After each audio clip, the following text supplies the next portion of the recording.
So I tweet free Palestine.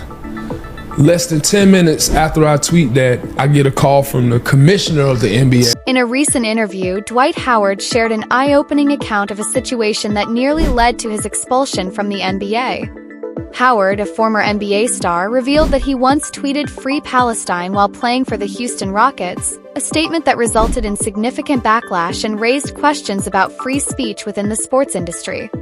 According to Howard, the tweet came after he had spoken with Palestinian fans who had shared their personal stories and struggles about the ongoing conflict in their homeland. Howard recounted that while in Houston and even in other cities he had played in like Orlando, he would often meet with fans and spend time with them at events such as movies or games. During one such interaction, a group of Palestinians approached Howard and expressed admiration for his career, asking if they could join him for a movie. After the movie, they had a conversation where they urged Howard to raise awareness about the situation in Palestine. Moved by their stories and feeling compelled to help, Howard tweeted his support with the phrase Free Palestine. However, the reaction to his tweet was swift and intense. Within 10 minutes, Howard received calls from a variety of people, including NBA officials, his agents, and even members of his own foundation, urging him to take the tweet down. Howard explained that he was immediately told he could face severe consequences, including trouble with the league. He was shocked by the severity of the response and struggled to understand why his tweet, which he viewed as an expression of empathy and Christian compassion, would be considered so problematic.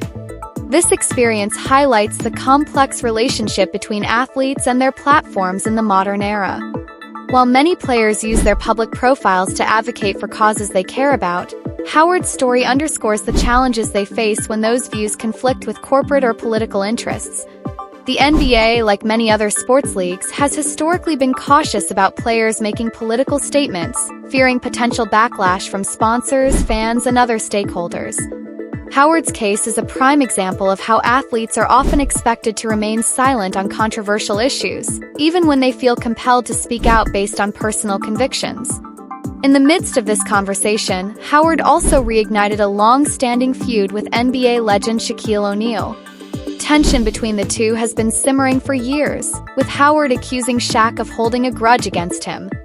Recently, the exchange between the two flared up again after Howard made some pointed remarks about Shaq's behavior. Howard claimed that Shaq had always been jealous of him and several other NBA players such as Kobe Bryant, Dwayne Wade, and Charles Barkley. He also alleged that Shaq had sent him a private message in the past, criticizing his abilities and telling him he wasn't as great as he thought he was. In response, Shaq dismissed Howard's accusations, calling him a sensitive big man and insisting that he no longer cared about what Howard said. Shaq also made it clear that he would no longer engage with Howard publicly, saying he would never bring his name up again. Despite Shaq's attempt to downplay the situation, Howard's comments continued to fuel the fire, revealing the depth of the personal animosity between the two former NBA stars. The feud between Howard and Shaq has been a fixture of NBA culture for many years, with both players often trading barbs in public forums. It seems that this rivalry shows no signs of letting up, with both players continuing to take jabs at each other in the media. Despite this ongoing conflict, it is evident that both Howard and Shaq are trying to move forward in their respective careers, though their past issues are clearly hard to leave behind. This drama serves as a reminder of the intense pressures athletes face, both on and off the court. Howard's experience with his Free Palestine tweet exemplifies the limitations placed on athletes when they attempt to use their platforms for political expression.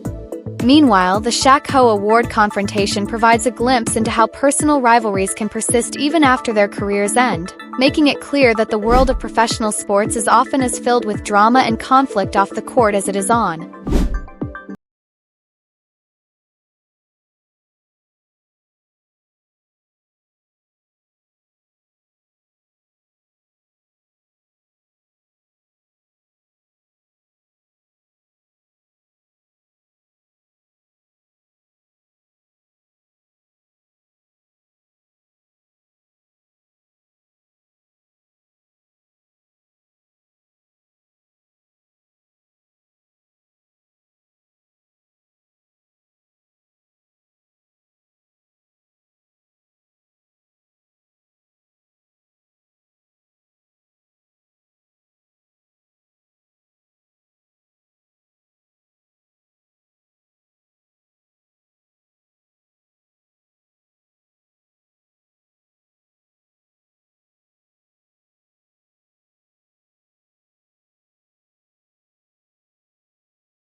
Stop it.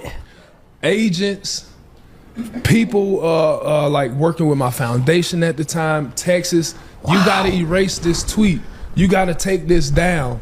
You're gonna get it. I'm like, what did I do that was so bad? Can somebody explain to me? Yeah, can somebody explain? You know, and it was just like because I went against the grain. I said something that people didn't like, and I, you know, now Not people didn't like, they didn't like. So now it's like I gotta stand on what I believe and how I feel, and not go back on it. Yeah. And when you're in the league, you be in that place where if I say too much, or if I say something, I may not get a job no more. That's that 70% of people that's out the league that got you. I gotta hold my tongue, and that's so hard to do when you are faced with so many situations. You have things going on that may be outside the court. You may have situations with your teammates or the team going on and you can't really speak on. And then I just got to a place where I couldn't trust nothing or nobody. So it's like, I'm not gonna say nothing, do nothing. And then that was a problem too, because now other people are speaking for me. Other outlets are saying certain things and they're putting words in my mouth, or they're just lying. Yeah.